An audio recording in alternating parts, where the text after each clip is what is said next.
hi, and welcome to Gene's Corner. This has been just such an exciting week with College Week.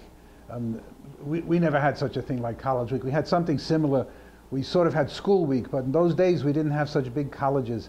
So we had schools, and we would compete with other camps. We would send teams out.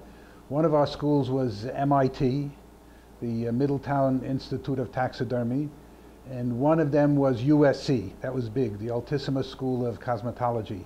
And the kind of teams that we sent out, it wasn't the kind of sports that we had today. We sent out, as we did in the Owners' Cup competitions, we would send out a gin rummy team, and we'd send out a mahjong team. Gin rummy team, the coach was Saul Pinsky. You remember Saul Pinsky from years ago. Saul was the famous blind golfer. You've probably seen him written up in Sports Illustrated.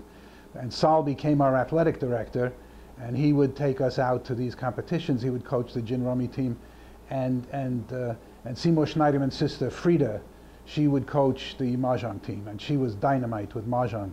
And the best part of it was that Saul Pinsky, the blind golfer, he used to drive the team van. And we would go places with Saul driving, and it's not as bad as it sounds, because Frida would sit behind him and give him directions. Turn left, turn right, watch out for that car, watch out for that tree, oh my God, you hit the tree. But Saul was pretty good, and I always used to love to see the reactions when we'd get places, and Saul would get off driving the van with his seeing eye dog, and people absolutely couldn't believe it.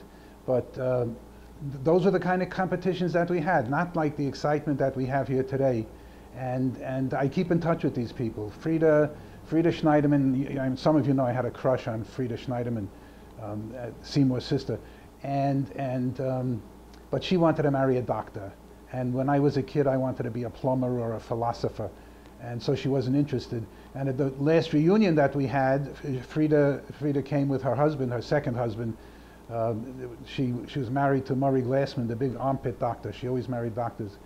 And she showed up with her new husband, a guy from California, the #1 bowel man in the entire state of California.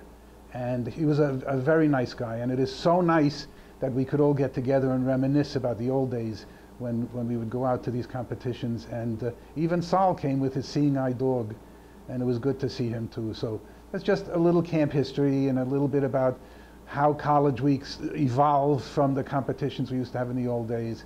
And I'm getting the signal from my producer. We're out of time, but again, a little bit of camp history that you'll know about. And remember, if you need me, you know where to find me. I'll be standing in the corner.